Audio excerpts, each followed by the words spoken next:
Boa noite, pessoal. Tem alguém por aí? Se vocês estiverem ouvindo a gente, deixa um comentário aí para a gente saber que está tudo certo.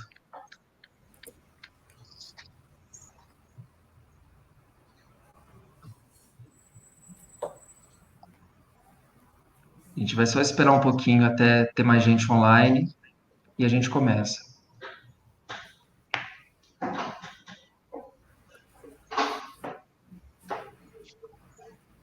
Boa noite, Melri. Mais alguém por aí? Aproveita e deixa um coraçãozinho, um joinha.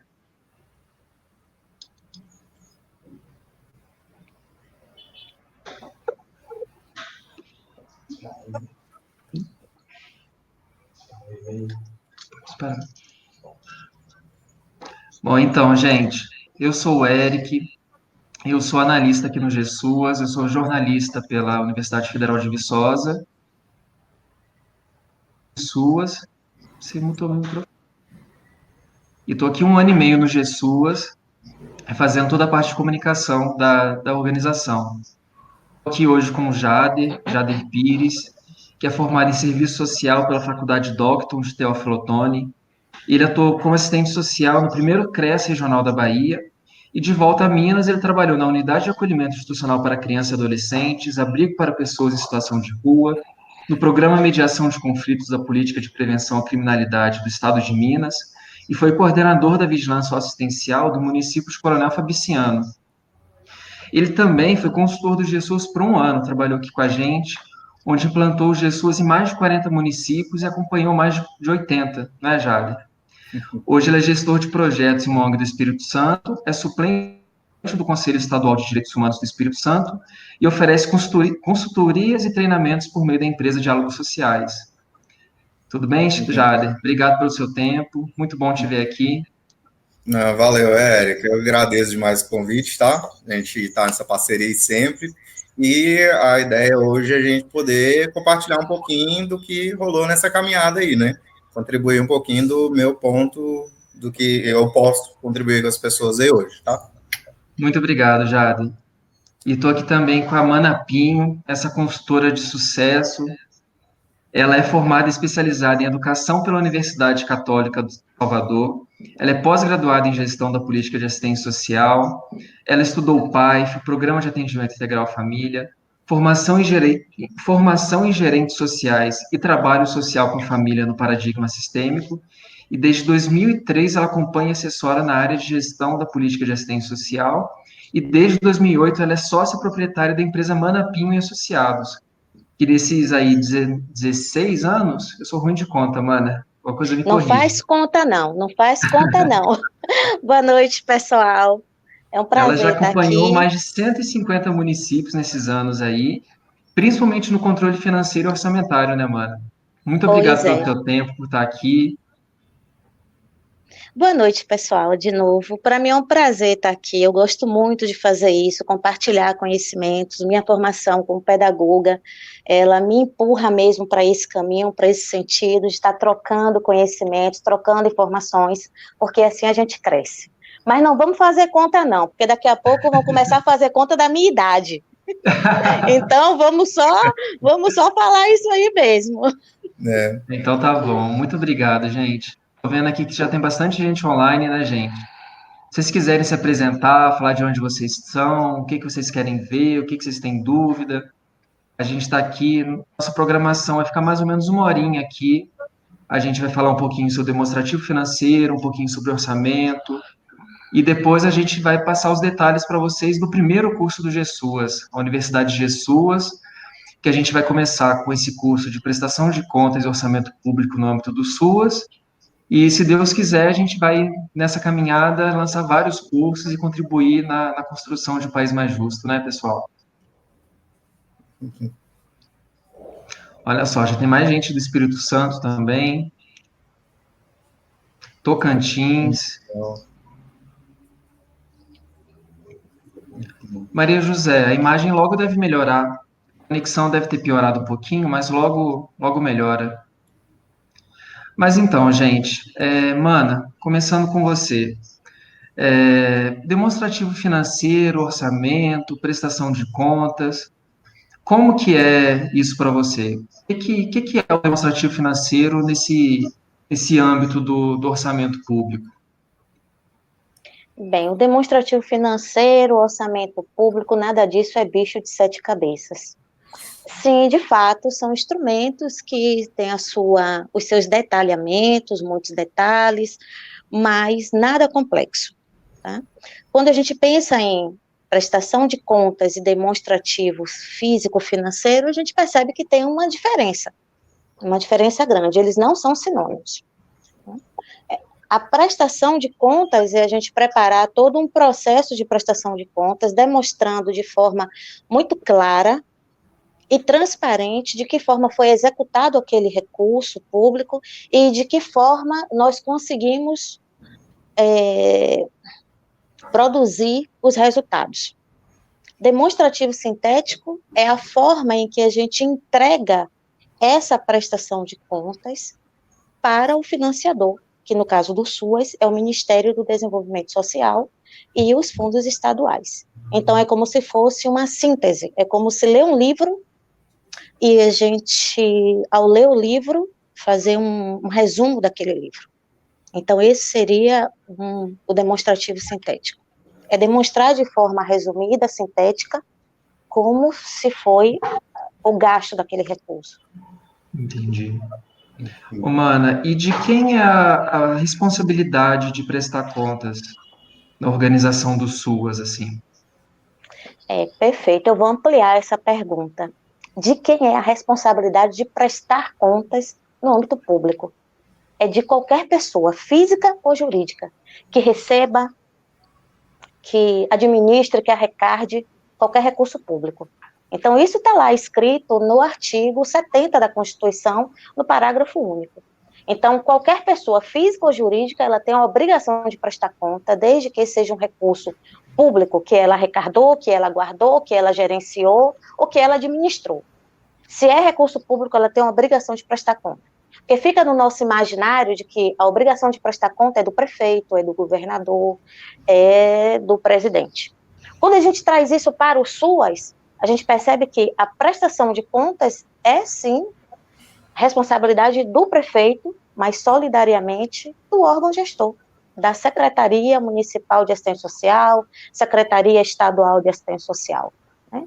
E que a gente pode até personalizar isso e dizer, bem, enquanto o prefeito tem a responsabilidade geral em administrar os recursos, os secretários têm a responsabilidade solidária.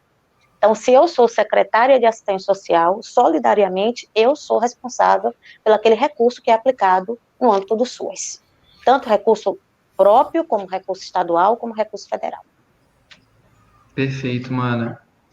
Ô Jade, nessa sua experiência aí de acompanhando mais de 80 municípios em diversas regiões do Brasil, você acredita que o gestor, essa equipe de gestão e todas essas pessoas que participam, que devem prestar contas, como a Mana falou, você acredita que eles estão preparados para essa tarefa? Então, vamos lá. Eu acho que precisa responder essa pergunta de duas etapas, tá?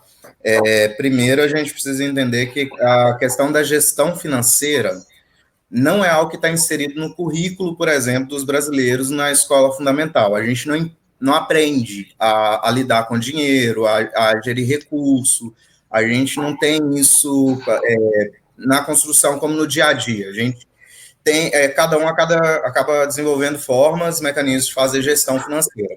Então, o que a gente percebe, o que eu percebi muitas vezes com muitos gestores, é que eles acabam trazendo elementos individuais de gestão para gestão pública, né? Então, eles acabam trazendo uma metodologia que às vezes nem é coisa da cabeça, sentimento, o que eu quero fazer pela pessoa, pode rolar de tudo. E a gente está falando em vários perfis de municípios, né? Desde municípios grandes metrópoles, capitais, até municípios de pequeno porte, né? Eu mesmo sou de uma cidade de 6 mil habitantes do interior de Minas Gerais.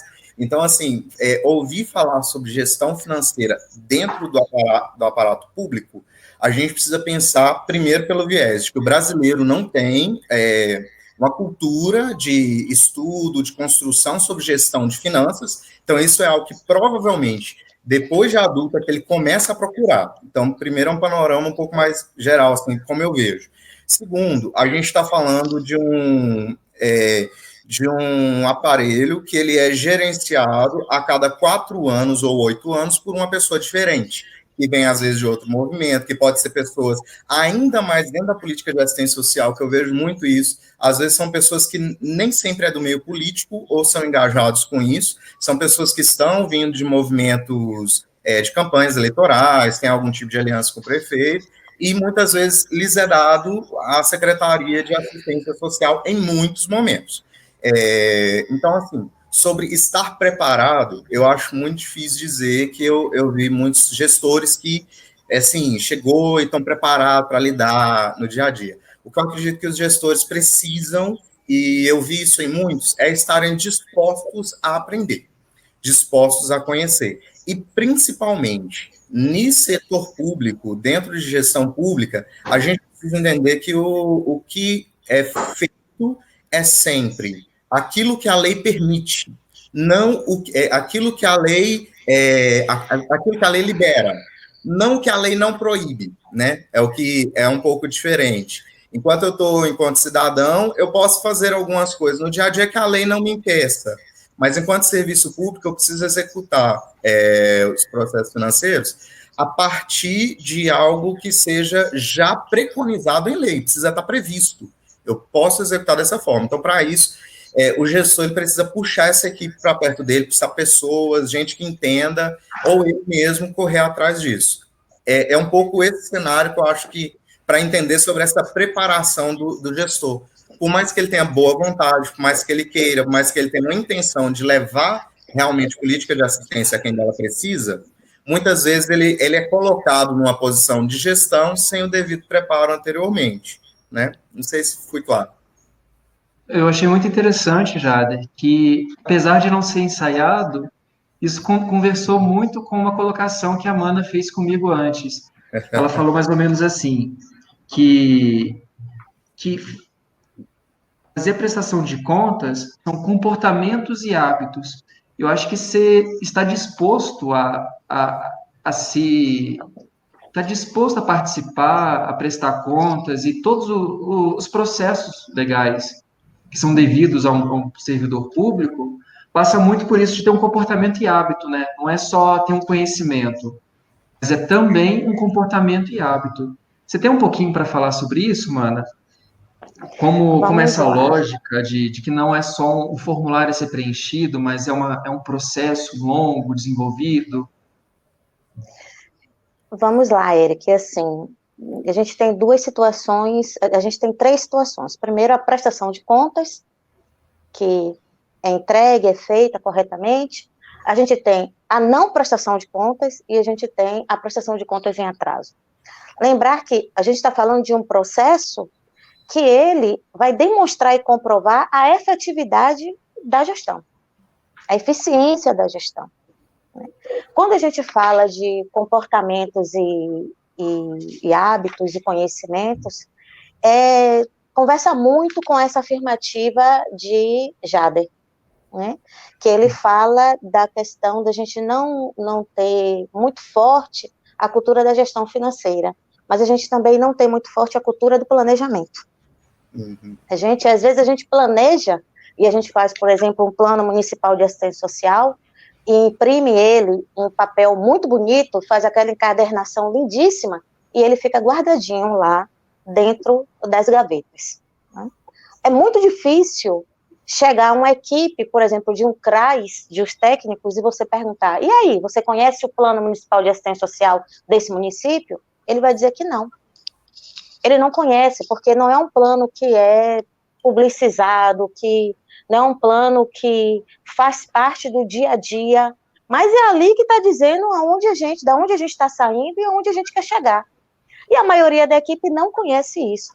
Então, é importante, sim, que a gente pense nos hábitos, que a gente pense nos conhecimentos, que a gente pense aonde a gente quer chegar com isso. tá? Eu estou aqui pescando porque eu fiz uma questão, um pontuamento, né, sobre isso, sobre a questão desse conhecimento. E eu acho que eu me perdi. Pronto, achei aqui. Então, assim, quando a gente fala em estabelecer conhecimentos, estabelecer habilidades, estabelecer atitudes, principalmente na época no processo de prestação de contas, eu estou falando desde o processo da execução.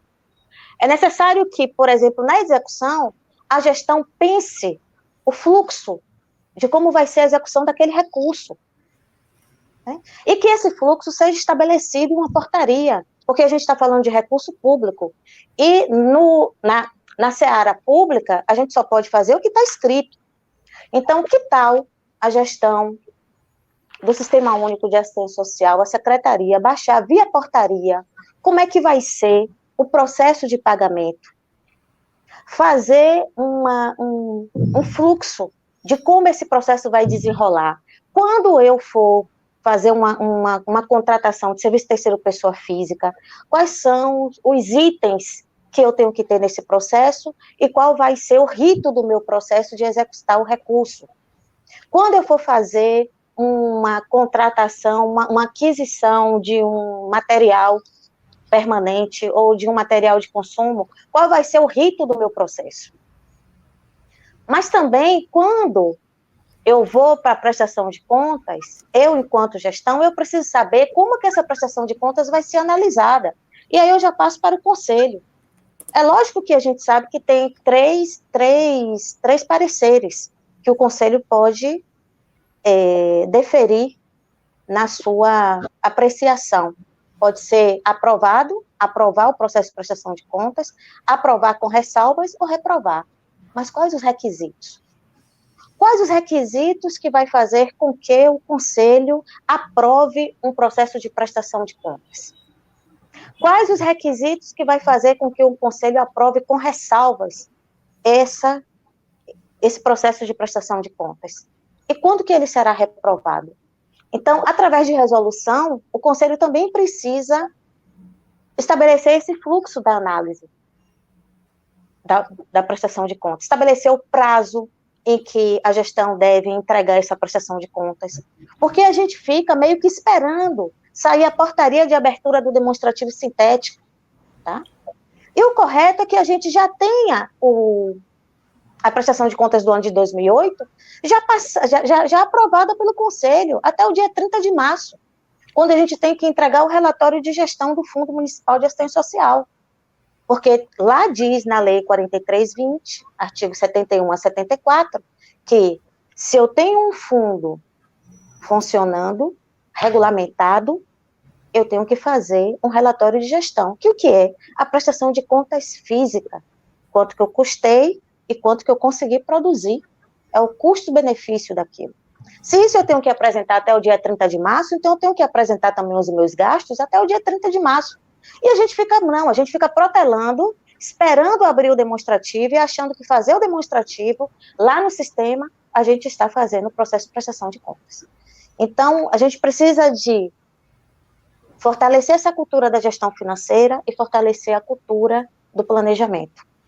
Então, começar o processo de prestação de contas, a gente começa no momento que a gente começa a gastar o primeiro centavo daquele recurso. Eu já preciso ter o meu plano de ação, o meu plano de aplicação, que, na verdade, até eu já tenho no início do ano, que é o quadro de detalhamento de despesas. Ali está me dizendo como é que eu tenho que aplicar o meu recurso. E eu vou seguir aquele plano, que tem que ser um espelho do meu plano municipal de assistência social. Então, a gente começa a perceber que é um processo redondo, é um ciclo, não tem nada isolado. Não tem nada isolado, não existe um momento em que eu vou começar a prestar conta, o momento em que eu vou começar a executar o recurso.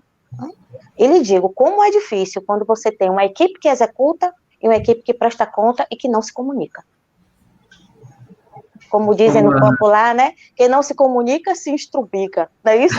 Então, tem que se comunicar.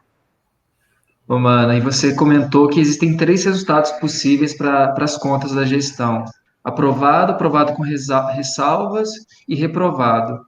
E quais são as consequências possíveis de uma reprovação ou aprovação com ressalvas? Bem, vamos lá. A não reprovação, ou o atraso da entrega do processo de prestação de contas, se eu pegar lá o artigo 8º, inciso 6º da Lei 8.429, que é a lei que dispõe sobre as sanções aplicáveis aos agentes públicos, ele vai dizer que isso é improbidade administrativa, muito no geral. Então, não prestar conta é improbidade administrativa, isso tem que ficar na cabeça da gente. A primeira coisa que a gente sente como consequência da não prestação de é a suspensão do recurso. A primeira coisa que a gente vai fazer é perder o recurso, a gente não vai receber aquele recurso. E quando a gente prestar conta, a gente vai passar a receber a partir daquele mês. Então, a gente já tem tanta sanção aí para suspender recurso, portaria 36, 88, são tantos, 718, que já tem uma espécie de confisco nesse recurso, imagine não prestar conta. Tá? E aí a gente começa a caminhar em escala larga para uma tomada de conta especial. Né? Logicamente que isso pode chegar até o último instância, que é o bloqueio dos bens do responsável, tanto do prefeito como da gestora ou do gestor de assistência social. Ok? Entendi. Agora para o Jade. Jade, eu sei que são muitos municípios, mas a Maria Reis perguntou onde buscar o Plano Municipal de Assistência Social do município? Na própria secretaria? Você tem alguma dica nesse sentido? Não, a secretaria tem que manter uma cópia do plano, né? Eles têm que ter uma cópia lá para poder ter acesso. Toda a secretaria precisa ter plano, conselho e fundo, né? Então, é um dos documentos obrigatórios lá que tem que ter, no mínimo, na secretaria, tá? Então, tem que procurar o pessoal lá para poder dar uma olhada nisso, viu? E é bem provável que, ainda mais em municípios maiores, que pode até ser encontrado na internet, né? Pode ser que algum município tenha publicado, né, alguma no próprio site da cidade, mas normalmente esses planos você pode solicitar do seu coordenador, da pessoa diretamente, pedir para ele, olha, eu quero dar uma lida no Plano Municipal de Assistência Social. Tem municípios que chegam a publicar no Diário Oficial do município, algumas coisas assim, mas não é essa publicação em si, se eu não me engano, a Amanda tem mais propriedade de falar isso, mas até onde eu entendo, ela não chega a ser obrigatória. Mas o município tem que apresentar o plano para o conselho, ela tem que ser aprovada pelo conselho. Então, ele pode procurar tanto na secretaria quanto no próprio conselho também de assistência social. Ele pode dar uma olhada se tem lá, se foi protocolado, o plano municipal de assistência social. Entendeu? Ô, Mana, e mudando um pouquinho de assunto agora, eu lembro que você uma vez comentou que o demonstrativo sintético ele tem que conversar com o que está sendo apresentado no RMA, no SISC e outros instrumentos como esse. Você pode comentar um pouquinho essa parte? Posso sim, Eric, vamos lá. O SISC, né, o RMA, a gente faz mensalmente. E eles é uma espécie de pré-habilitação para que a gente receba o recurso, porque ele prova, na verdade, que aquele serviço não está sofrendo a descontinuidade, já que desde o ano de 2004, através do decreto presidencial 5.085, todos os programas de assistência social viraram serviço de ação continuada. Né? Então, assim, antigamente era Casa da Família, hoje é PAIF. Antigamente era Programa Sentinela, hoje é PAEF. Né? Então, eles viraram serviço de ação continuada, ou seja, eles funcionam o tempo inteiro no município. Então, esses sistemas que a gente alimenta mensalmente, eles têm lá a quantidade de atendimento, como foi que se comportou aquele serviço naquele mês. Quando a gente abre o demonstrativo sintético, vai ter uma parte lá, um capítulo, vamos assim falar, que são as metas físicas, onde a gente vai ter que colocar o somatório de quanto a gente atendeu, de quanto a gente produziu em cada serviço. Logicamente que, quando eu coloco lá o somatório no PAIF anual, esse somatório tem que bater com a soma de todos os meses que eu registrei lá no RMA, não pode dar diferente. Então, se de janeiro a dezembro de 2018 eu afirmo no RMA, em que eu consigo uma soma de, hipoteticamente, 100 famílias atendidas no PAIF, eu não posso colocar no demonstrativo, na metafísica, que durante o ano de 2018 eu atendi 5.000 famílias, porque lá no RMA só vai estar comprovado que eu atendi, registrados que eu atendi, 100 famílias durante o ano. Então, a gente precisa atentar para isso, é como eu falei anteriormente, é um ciclo, né? Um instrumento conversa com o outro, uma situação dialoga com a outra. Então, enquanto o RMA, o CISC, é uma espécie de prestação de contas mensal do meu atendimento físico. No demonstrativo, eu vou colocar o valor anual, então, logicamente, que tem que bater uma coisa com a outra. Mas também tem uma coisa muito legal, porque no processo de prestação de contas, quando eu penso em processo de prestação de contas financeiro, eu lembro do demonstrativo.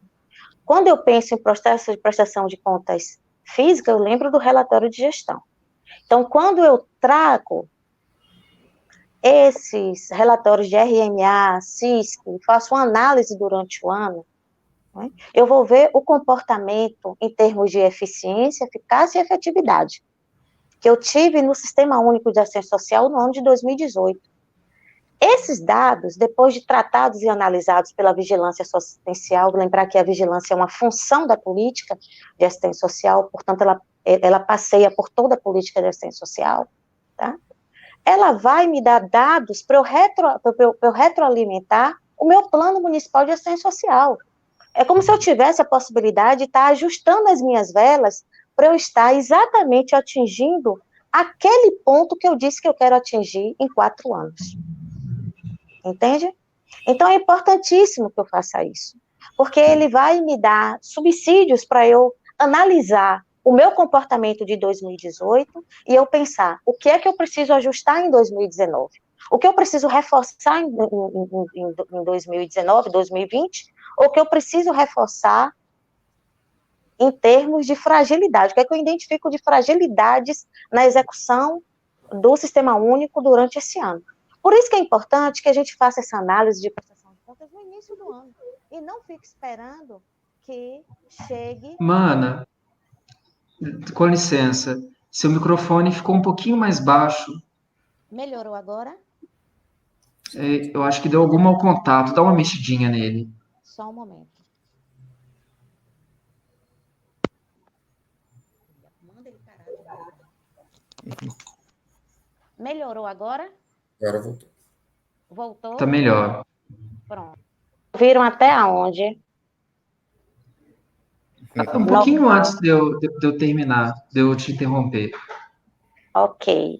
Então, assim, como eu falei, então é importante que a gente trate esses dados do RMA, né, e do CISC, e dos outros sistemas também, porque é através deles que a gente vai estar ajustando o que a gente precisa potencializar e aonde estão as nossas fragilidades que a gente precisa atacar, né? E também a gente verificar como está sendo gasto esse recurso. Tem uma coisa que me incomoda muito, Eric, né? Se a gente só ficar fazendo demonstrativo sintético, quando é que a gente vai poder ter a resposta de quanto custa uma família no PAIF? Quanto custa uma família no PAIF no município de pequeno porte? Quanto custa uma família no PAIF no município de médio porte? Olha a importância da gente fazer, de fato, um processo de prestação de contas onde a gente consiga analisar a forma exata que foi gasto aquele recurso. Olha como é importante a gente fazer a análise, né, dessas metas que foram alcançadas ao longo do ano, para que a gente consiga, de fato, potencializar a nossa capacidade de gestão. Até porque os recursos são muito parcos. Então, se os recursos são poucos, a gente precisa potencializar a nossa capacidade de gestão. Ok? Excelente, mana. Uma coisa que me chamou a atenção é que no curso você falou que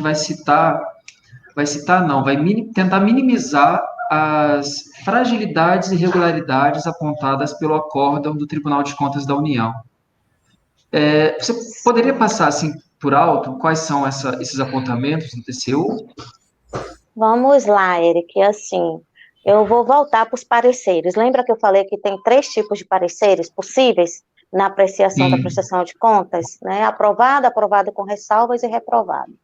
Então, para isso, eu preciso saber que, na hora em que eu for elaborar o meu processo de prestação de contas, ou na hora em que o conselho for analisar o processo de prestação de contas, tem dois aspectos que são importantes. Os aspectos legais, onde eu vou ver aí, identificar as irregularidades, e irregularidades são aquelas que podem causar danos ao erário.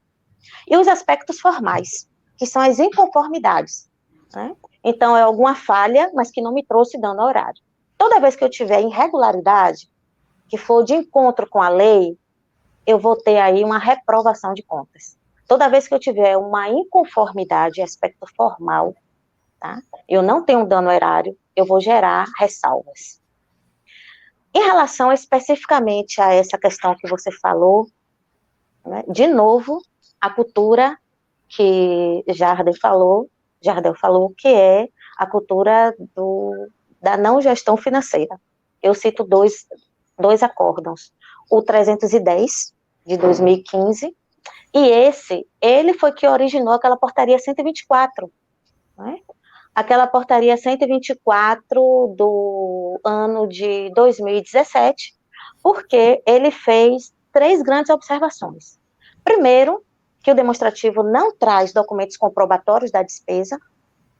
Segundo, né, que não existe a padronização, como Jader falou, cada um quer executar e criar os seus formulários da forma que acha que é correto e que é legal, e esquece de consultar a norma.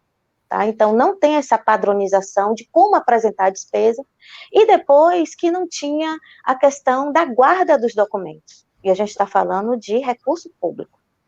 Então, a partir desse acórdão 310 de 2015, gerou a portaria 124. E agora, em 2018, o acórdão 428, da segunda Câmara. Né? E aí, ele fala as impropriedades, ele fala a deficiência de informação que o demonstrativo sintético ainda traz, né? Ele fala, por exemplo, da ausência de controle das aquisições dos materiais de consumo. Então, são muitas fragilidades que terminam ferindo o direito público.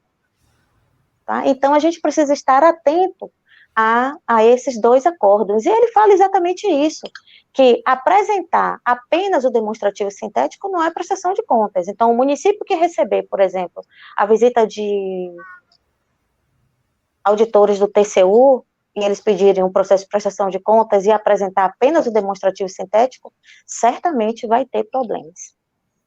Porque o demonstrativo é só a forma em que a gente envia as informações para o agente financiador. Obrigado, Mana. A gente tem gestores aqui assistindo nossa transmissão.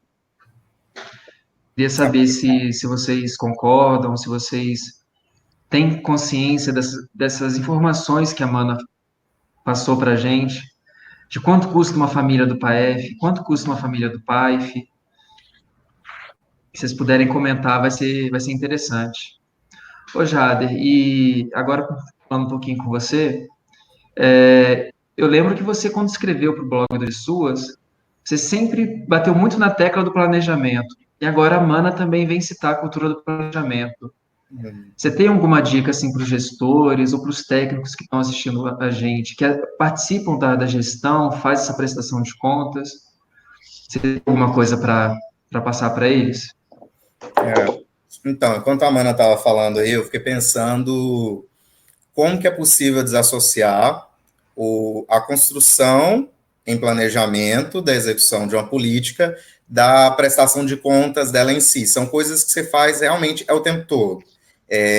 Mas a gente precisa também lembrar que só em 2012 que o conceito de trabalhar pela perspectiva de vigilância socioassistencial dentro da política de assistência social foi institucionalizado, né? Então, essa ideia de ter como um dos objetivos da política, além da defesa de direitos, além da proteção social, ter também um desenvolvimento de vigilância socioassistencial, no sentido de que a gente vê para agir, a gente percebe para atuar, a gente reconhece para intervir. Então, essa ideia de política, ela é relativamente recente. Eu costumo falar com o pessoal, tipo assim, a perspectiva do planejamento dentro de uma gestão, dentro de um trabalho, no dia a dia da política de assistência social, é como se, por exemplo, aquela pessoa que é responsável por fazer a feira da casa, né? Pensa que essa pessoa vai sair hoje para fazer a feira do mês e ela não olhou a despensa para ver o que ela tinha, né? Então ela vai sair lá, vai comprar tudo que ela vê pela frente. Ela vai com um desejo do coração, ela vai, não, que arroz está preço bom, vou levar. Né? Chega lá, já está com 10 quilos de arroz em casa, não faz sentido, entendeu? E esse coração, esse movimento, isso aparece muito dentro da política de assistência social ao longo dos anos. A gente tem uma trajetória de plantão social, daqueles negócios, quanto a gente estava se encaixando, né? O que é terreno da assistência, em que a gente vai gastar nosso dinheiro, onde que vai aplicar o recurso, onde que eu vou executar a política. E aí, tipo, eu já recebi várias ligações. Meu filho tá com problema na escola, porque não tá conseguindo enxergar direito, precisa de óculos. Aí saiu o assistente social correndo atrás de um óculos para o menino, não questionava a execução de política. Aí hoje a gente precisa justificar cada centavo, cada coisa que a gente está pagando. Para eu conseguir executar uma política, que pensa comigo, uma política que diz que um assistente social e um psicólogo são suficientes para poder referenciar 2.500 a 5.000 famílias, a depender do porte do município, que você precisa de um equipamento desse, com recursos que a gente sabe que a cada momento estão mais e mais tendo alguns cortes, tendo que ser localizados, os gestores estão tendo que fazer remanejamento, estão tendo que fazer uma nova lógica de gestão. Então, na política que está tendo que repensar prioridades, não dá mais para a gente trabalhar na perspectiva de desespero ou de apagar incêndio, sabe? Não é o usuário que diz para a política de assistência social quais as demandas que a política de assistência social vai intervir. Não é ele que diz, deixa eu clarear isso, tá? Não é o usuário que chega agora e diz, eu quero isso, então a gente já atende de prontidão. Não é tão assim, sabe? A gente precisa ouvir o que as pessoas realmente precisam, porque nem tudo que ela diz é o que ela precisa, né? Deixa eu até dar um exemplo de coisas que eu observo muito. O pessoal fala muito assim, de famílias que vão no CRAS para acessar benefício eventual, e na semana seguinte estão lá na secretaria pedindo cesta básica também, né? Então, assim, acabou de conseguir um benefício, já está lá numa outra unidade tentando de novo. Quer dizer que a família não precisa do benefício? Talvez o que ela precisa não é a cesta básica. Isso é um indicador que, no mínimo, alguma coisa está rolando com essa família. Alguma falta ela está tendo, que ela está verbalizando por meio da cesta básica, né? De ter que criar um subterfúgio, de ter que criar uma estratégia para ter acesso a alguma coisa que ela não está tendo. Então, assim, a equipe, por isso que nós temos profissionais do serviço social, da psicologia, do direito, a gente tem essa equipe técnica que compõe o SUAS, são pessoas que precisam estar antenadas, fazer uma leitura da realidade, conseguir aplicar o que está sendo observado no dia a dia e poder traduzir isso para o gestor e dizer, espera aí que a gente não precisa gastar isso tudo com cesta básica, porque o que está rolando aqui não é pessoas que estão passando fome ou estão sem acesso à alimentação. O que está rolando aqui é um problema de gestão de recursos, não sei. O que está rolando aqui é uma questão de acesso à renda, de, sei lá, vários fatores do dia a dia, do que está rolando com a comunidade, é o que precisa de ser trabalhado para poder superar aquelas mazelas, para que as famílias possam sair dessas situações de vulnerabilidade, risco social. Então, assim, para eu poder pensar numa execução financeira, para prestar contas do que eu executei, mais do que nunca, nós estamos num tempo hoje que eu preciso saber se realmente isso é prioridade da prioridade da prioridade. E, por favor, gente, por favor, vamos ter sempre em mente que hoje, nós temos claramente uma tipificação, nós temos impactos sociais que são esperados, nós temos objetivos dos serviços. Os serviços, por exemplo, já cheguei em unidades, em equipamentos de CREAS, estão acompanhando demandas de educação, demandas que são de saúde mental, demandas, sabe, de casos que você para perguntar, mas onde que a assistência se aplica nisso? E se você parar para pensar, como que você justifica o uso, por exemplo, do advogado do CREAS para ficar fazendo consulta de pensão de alimentos, como que você justifica pagar um profissional da política de assistência social para ficar fazendo serviços de defensoria pública, de defesa social? Como assim? O que você está usando de recurso da política de assistência para pagar um profissional do SUAS para que ele execute e cubra buraco de uma outra política? Como que essa ação dele está conseguindo alcançar os objetivos do PAEF, por exemplo, que é o exemplo que eu estava dando? Como que esse tipo de intervenção faz sentido? Não faz sentido? E aí a gente tem aquelas equipes que constroem os planejamentos, vão fazendo as coisas, e que muitas vezes estão totalmente desassociadas das normativas, né? Só para fechar minha fala sobre a importância do planejamento, né, como que eu vejo isso na prática, no dia a dia, o lugar disso, é um exemplo que eu dou, que muitos planejamentos que eu tenho encontrado são planejamentos com base em calendário, né? Dia das crianças, dia das mães, dia dos pais. Eu falo assim, gente, quem trabalha com calendário é a coordenadora de eventos da igreja. Ela é uma pessoa, e ela é muito boa no que ela faz, porque ela precisa, o foco dessa pessoa, dessa figura, é realmente juntar as pessoas, comemorar isso e aquilo. A assistência social já rompeu com esse negócio de ter que ficar fazendo evento, fazendo Dia das Mulheres, a assistência social ainda faz aquela campanha, chama o pessoal da saúde para poder fazer palestras de prevenção ao câncer de mama. Eu fico assim, tá, eu entendo a necessidade, mas faz sentido dentro da política como? Se eu souber responder isso, ok.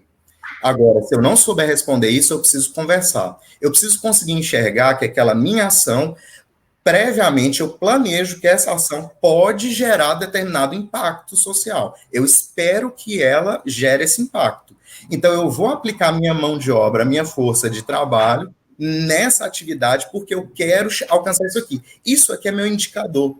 É como eu vou conseguir materializar a subjetividade da assistência.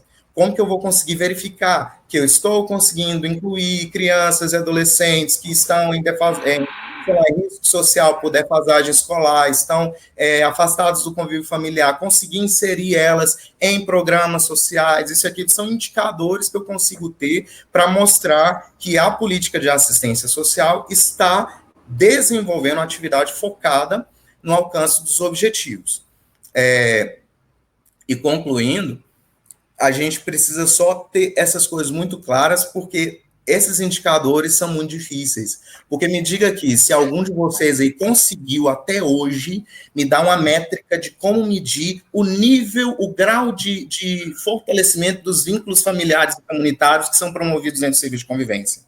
Ou quantas pessoas vocês conseguiram impedir que fossem, sei lá, arrastadas para problemas como drogas, ou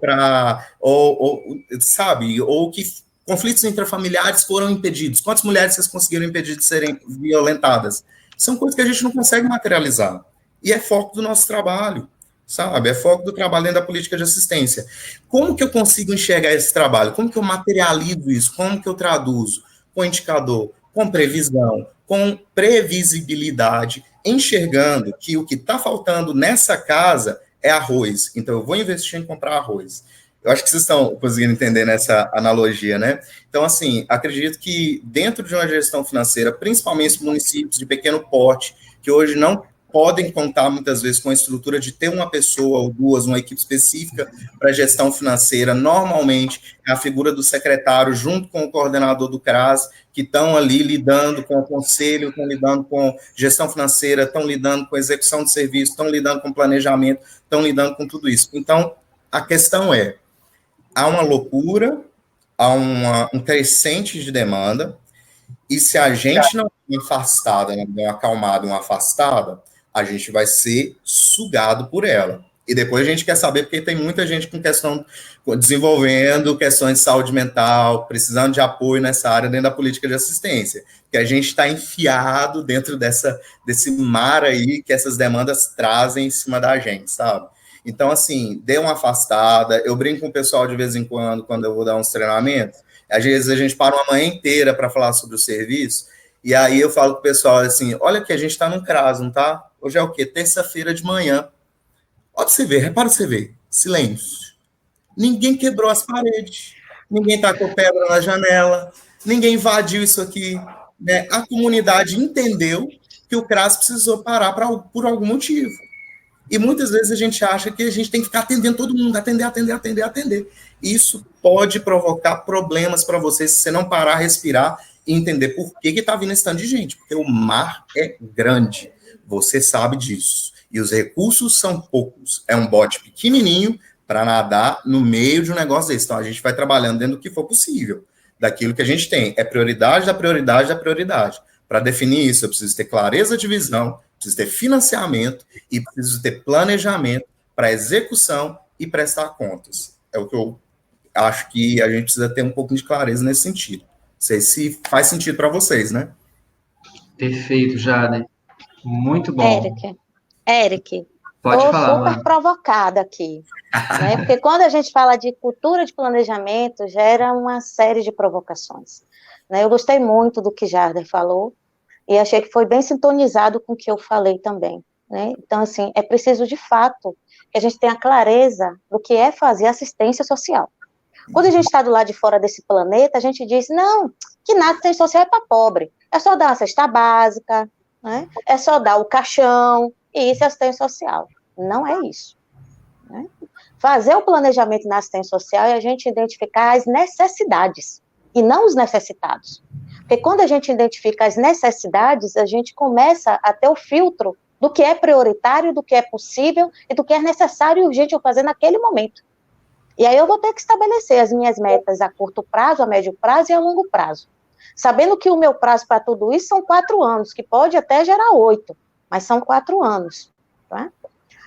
Uma coisa também que me incomoda muito é essa questão de pensar que fazer assistência social é fazer datas comemorativas. Se a festa é o lance lá do pessoal de cultura. A gente não faz isso. Né? Parar de pensar também que fazer assistência social é dar o peixe na cesta básica. A gente falou, o peixe na Semana Santa. Pelo amor de Deus, não dá. Se o prefeito quer dar o peixe, tudo bem, ele dá o peixe dele, mas não vincula isso cá com assistência social, não, porque a gente trabalha com as necessidades, por isso que é para quem dela necessitar. Essa questão do lance de ficar atendendo, traz uma questão grave para a gente. Isso que Jader falou, de assim, a gente está pirando, a gente está começando a ter necessidade de alguém para cuidar da gente, da nossa saúde mental. Isso a gente chama de ressonância dentro da sistêmica. Né? Então, está começando a ter consequência em mim, está batendo em mim aquela situação. Né? Aquilo está chegando até mim. E a gente começa até ter atitudes que não são atitudes proativas para a política da assistência. A gente começa a criminalizar a pobreza.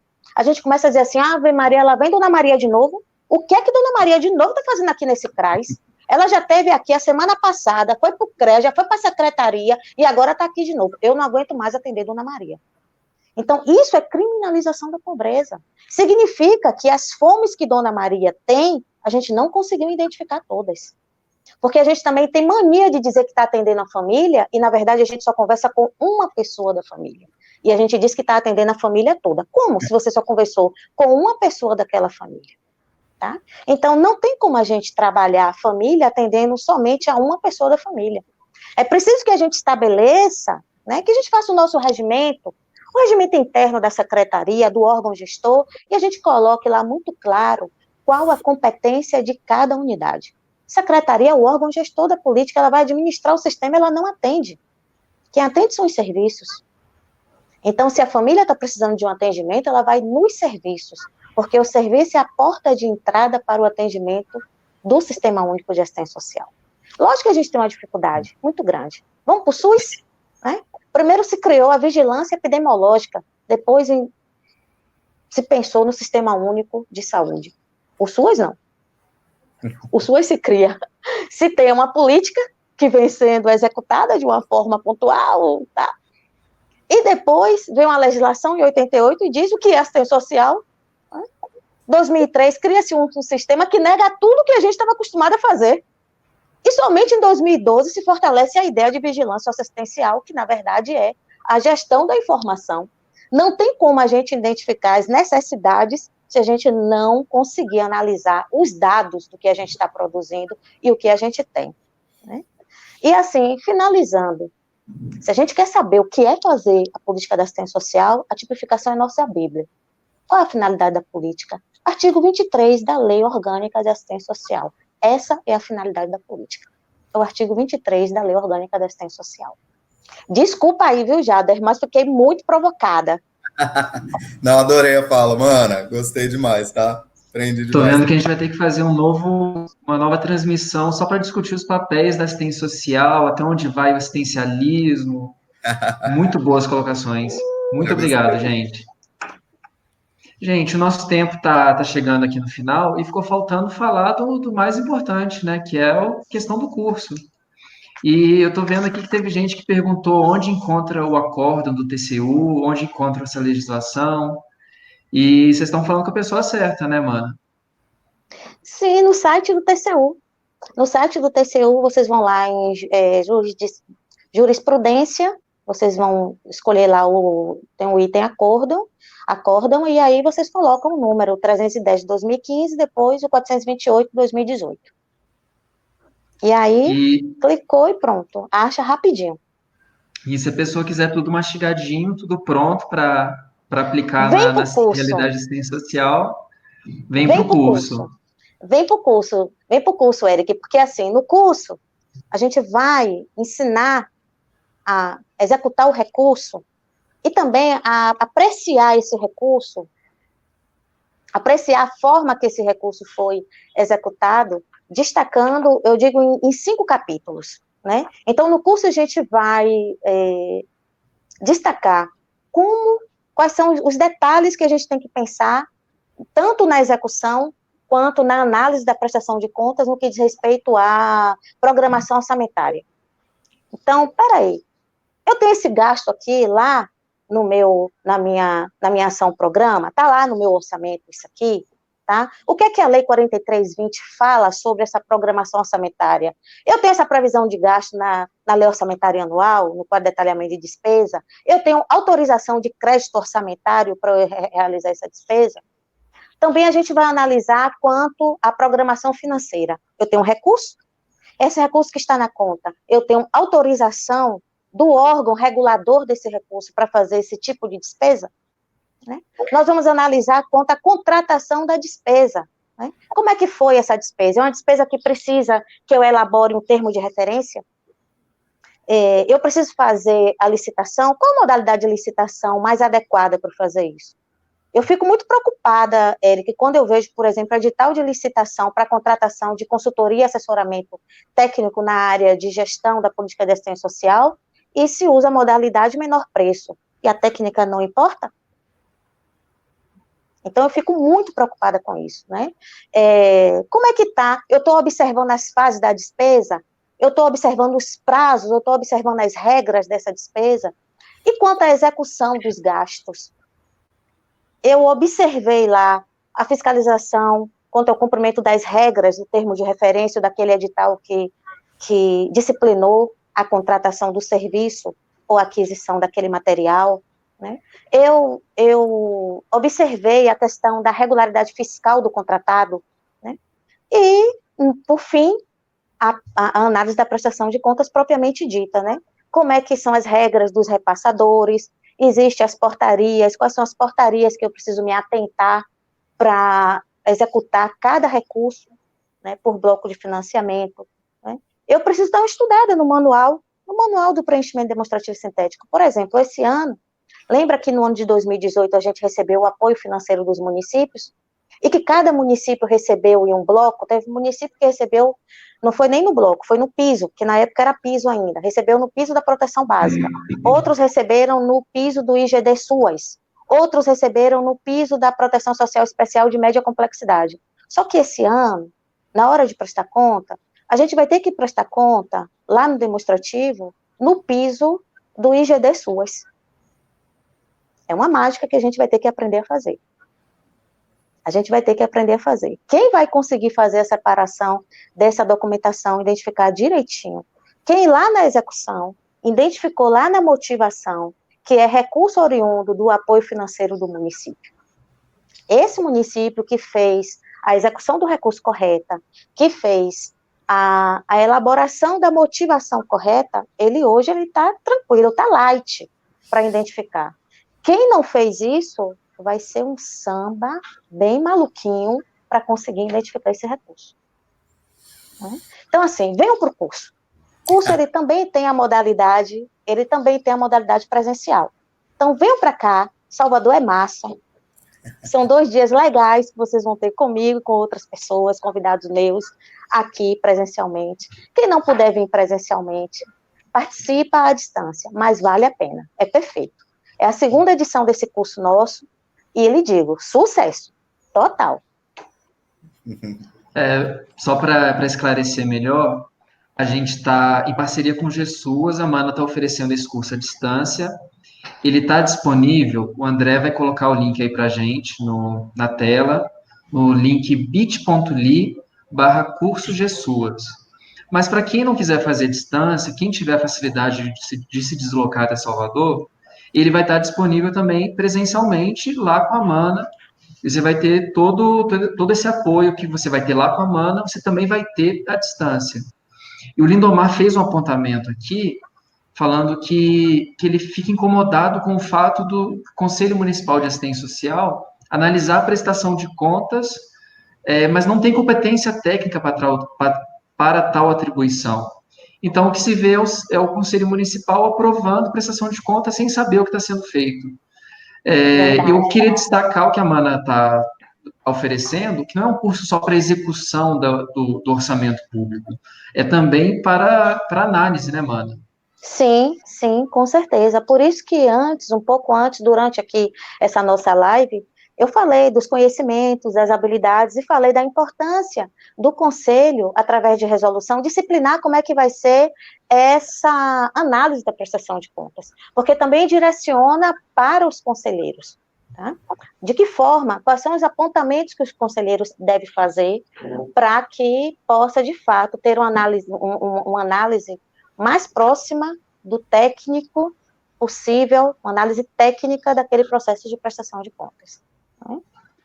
Respondendo a Contente, o curso está aberto para todos os assistentes sociais, psicólogos, todos os profissionais do SUAS. Ele com certeza vai ser mais útil para os gestores, para quem atua na gestão, para conselheiros, mas quem quiser fazer, quem tiver pretensão de, quem sabe, virar um consultor na área do SUAS, muitos estados têm carência, né, de uma pessoa competente como a Mana tem. Os baianos têm a sorte de ter uma consultora como essa, né? 150 municípios. O Jader também atua lá no Espírito Santo, na mesma área, depois de fazer sua temporada aqui em Minas. Então, ele está aberto para qualquer pessoa. E além desse, a gente está anunciando primeiramente para vocês que estão aqui assistindo a gente, e como um brinde, como um agradecimento por vocês estarem aqui assistindo a gente também está oferecendo um desconto. Então, quem tiver entrado lá em bit.ly/curso GESUAS, se colocar o cupom, qual que é o cupom mesmo, André? Turma 10 ao vivo. Vai ter 10% de desconto.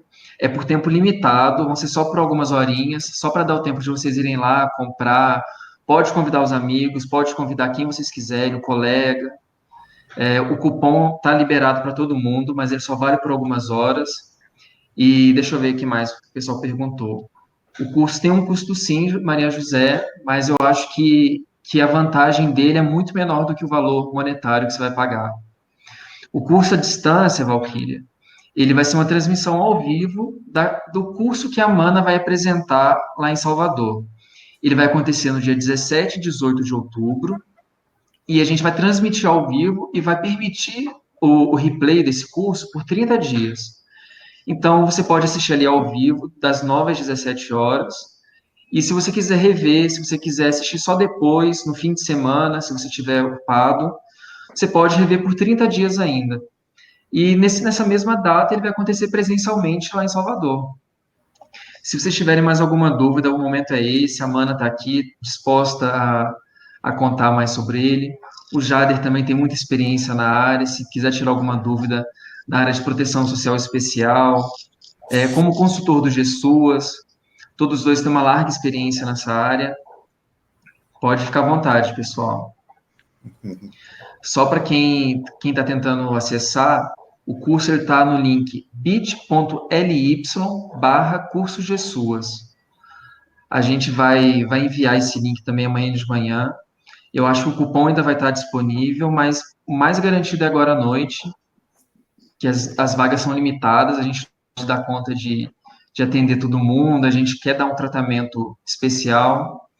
E conta mais um pouquinho pra gente, mana, como que foi essa experiência, assim, de prestar consultoria em diversos municípios e, de repente, estar dando curso, como que isso aconteceu? Você tem formação na área de educação, pedagogia, né? Como que foi a transição para o Pois SUAS? é, pois é, vamos lá, Eric, assim, eu comecei a trabalhar na área específica de gestão da política da assistência social desde 97, né? Então, em 1997 foi quando eu comecei, eu morava em Salvador, e aí eu me mudei para um interior, e lá, uma coisa que me incomodava muito é que nesse interior tinha muito menino de rua.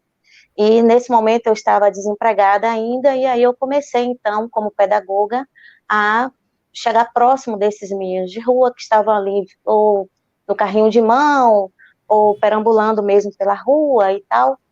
E aí eu fiz uma proposta para eles da gente trabalhar a alfabetização, porque a grande maioria não sabia nem ler nem escrever. E eram, assim, em 30 dias eu já tinha 20 meninos que eu sentava ali no passeio de um supermercado, um grande supermercado desse município, e aí eu alfabetizava com chão e carvão, porque não tinha recurso, né? Então eu tinha que fazer chão e carvão. E aí chamei a atenção do prefeito, e terminou chamando a atenção do secretário estadual de assistência social da Bahia nessa época. E aí a gente conseguiu um convênio e conseguimos, então, implantar esse programa nesse município. E daí em diante eu comecei, então, a minha caminhada na área da política da assistência social. Então, ainda lá em 1997, eu atendia como pessoa física, né? E as coisas foram crescendo, e eu fui estudando, fui me apaixonando pelo planeta da assistência social, fui investindo em estudo para isso, e quando chegou no ano de 2008, eu convidei a minha sócia, que é Margarida Jambeiro, que é administradora formada pela Universidade Federal da Bahia, e criamos então a empresa Manapinho e Associados. E em 2009 realizamos o nosso primeiro curso. Com muito medo, eu lembro que quando chegou a primeira inscrição, e que desse curso, o curso foi sobre o Fundo Municipal de Assistência Social, e chegou a primeira inscrição, eu falei, Vige, vamos desistir de fazer esse curso? Eu disse, meu Deus do céu, tô com medo agora, tô com medo. Mas foi um desafio muito bom, foi um desafio muito gostoso, e que a gente tem alcançado grandes resultados, bons resultados, né? A gente tem conseguido conquistar a confiança dos municípios da Bahia, né? E são aí para mais de, 10 anos? Bora pensar assim, né? Porque só de empresa são 11 anos, né? Mas se eu somar a parte física, então eu extrapolo aí quase 20 anos nessa É, caminhada da política da né, assistência. mano? Aí a gente Oi? pode fazer conta, né? Não, não faz conta, ninguém sabe matemática agora. Ninguém sabe o que é matemática. Não, E esquece. assim a gente foi é, conhecendo as pessoas, nós realizando os cursos, fomos tendo relação com os municípios, e chegamos aí a atender a grande maioria dos municípios do estado da Bahia. Não ouvi o que você falou, Eric. Desculpa, o microfone estava no mudo. Muito, muito bonita a sua história, mana, de verdade. Parabéns. Obrigada. E Jader, como que foi sua transição assim de técnico até você perceber que você tinha uma experiência que poderia e deveria ser replicada em outros municípios? Como que você teve essa epifania? Na verdade, estou começando agora, vendo se eu posso ajudar alguém, né? No sentido de tentar fazer essas trocas. O que acontece? Me formei em 2010, desculpa, me formei em 2008, né? Em 2009 estive na Bahia e venho trabalhando de lá até aqui. Na minha jornada, sempre estive envolvido principalmente com proteção especial, né, a CREAS, acolhimento institucional. Venho, então, para a área da gestão, me envolvo com a equipe do GESUS, onde começo a ter esses movimentos com alguns municípios aí, desses nossos estados brasileiros aí, e algumas coisas que eu observei que, para usar o sistema, as equipes precisavam clarear muita coisa do dia a dia, sabe? Muita coisa que era da relação de trabalho, que era da execução de serviço, que eram coisas, às vezes, um pouco até óbvias. Eu lembro da Mana falando mais cedo aí sobre a questão do RMA, número de atendimento, número de acompanhamento. Pasmem, mas muitos municípios no Brasil ainda estão lutando para entender o que é um acompanhamento familiar, o que é um atendimento, fazer essa contabilidade, sabe? Eu cheguei em CREAS que tinha 3 técnicos de nível superior me dizendo que em um ano acompanharam mais de 1.200 famílias. Eu falei, não acompanhou não, filho. Vocês não acompanharam não. Aí quando a gente senta para poder fazer os cálculos, a gente percebe que havia uma confusão, um conflito na hora de fazer essa contabilidade. Então, eu vi que para muitas pessoas estavam fazendo sentido algumas trocas que eu fazia, né? Algumas ideias que a gente vinha trocando, muito além do que a utilização de um sistema de gestão, né, que facilite muito a vida do indivíduo, vai para lá, né? Então, assim, na hora de usar, o sistema, algumas vezes, evidenciava que aquele município estava precisando dar uma adequada nisso daquilo. E na hora de conversar com as equipes, a gente conversava sobre coisas, eu trazia algumas coisas de minhas vivências.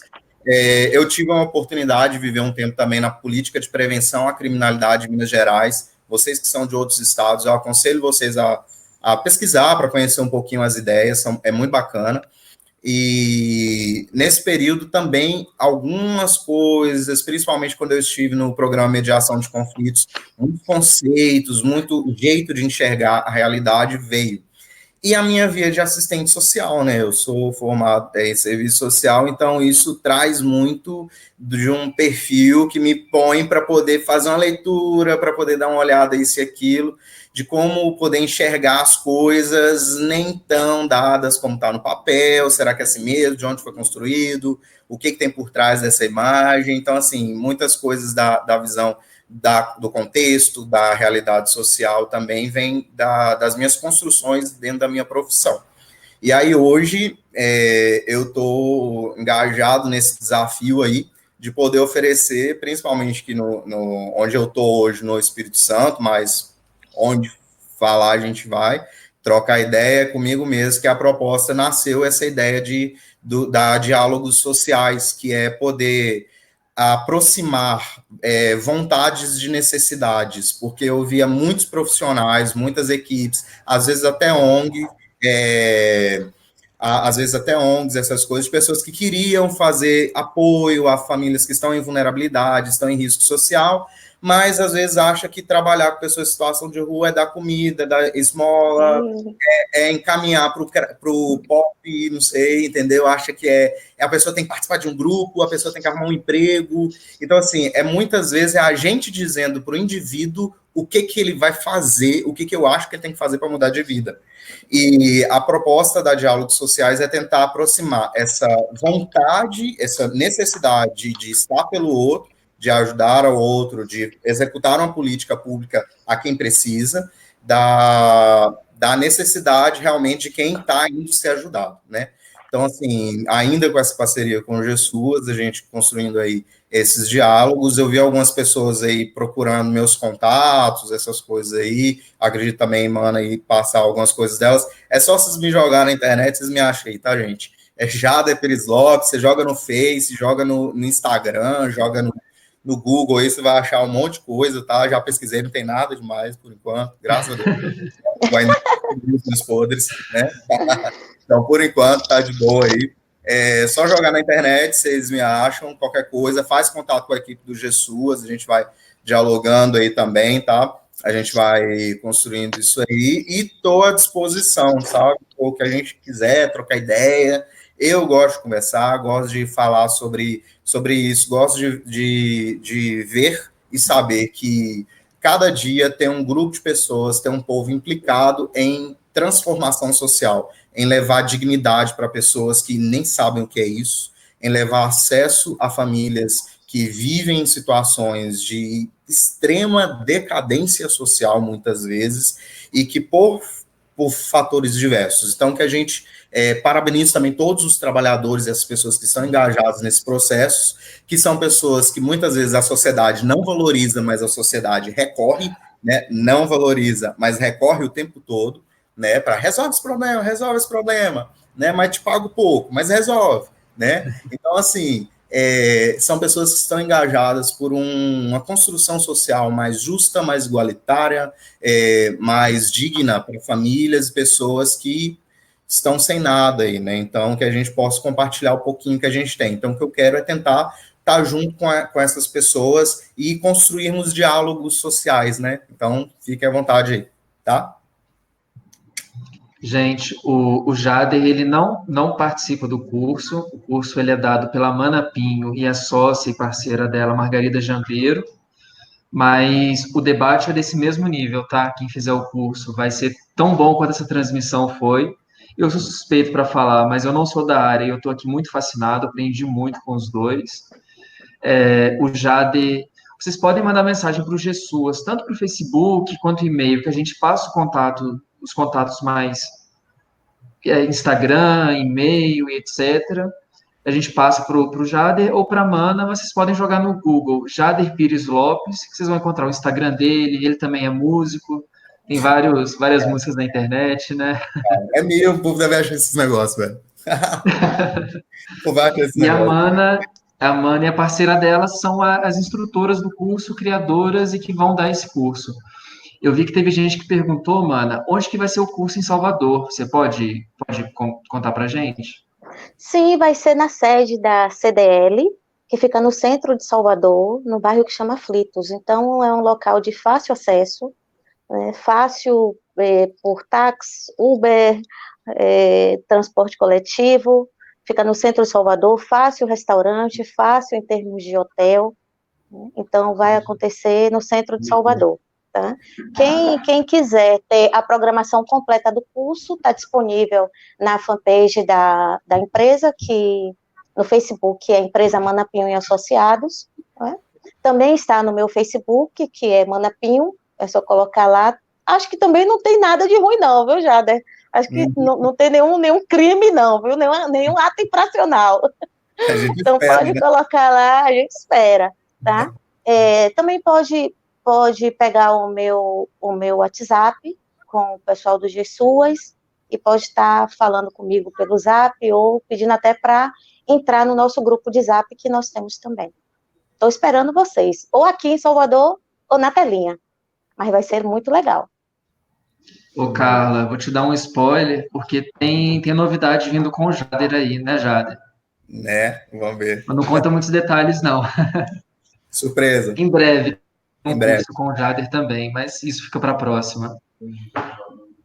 O valor, Luciana Lucas, está um pouquinho aí para cima ou na tela, nesse link, bit.ly/curso GSUAS. Você pode mandar e-mail para a gente, mensagem na página que a gente te ajuda, qualquer coisa. E o Eduardo Couto disse que o texto do curso está em latim. Eu vou verificar isso, mas eu acho que deve ter sido algum erro aí que fez acontecer isso.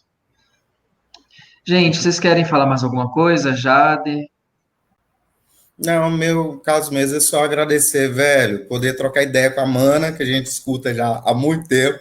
A gente sempre escuta essa monstra aí da assistência, né? No bom sentido, Mana, desculpa. Mas no sentido mesmo. Muito obrigado, tá, cara, pelo convite. Estou muito feliz de poder estar aqui com vocês e só mesmo me deixar à disposição aí para o que precisar. A gente vai trocando figurinha, vamos trocando ideia e vamos. Força na peruca, que o serviço é pesado. Quem aí quiser entrar no grupo da Mana, manda uma mensagem no nosso Facebook, no Facebook do GSUAS ou então no da Mana, que tenho certeza que a Mana vai incluir vocês e vai receber bem vocês.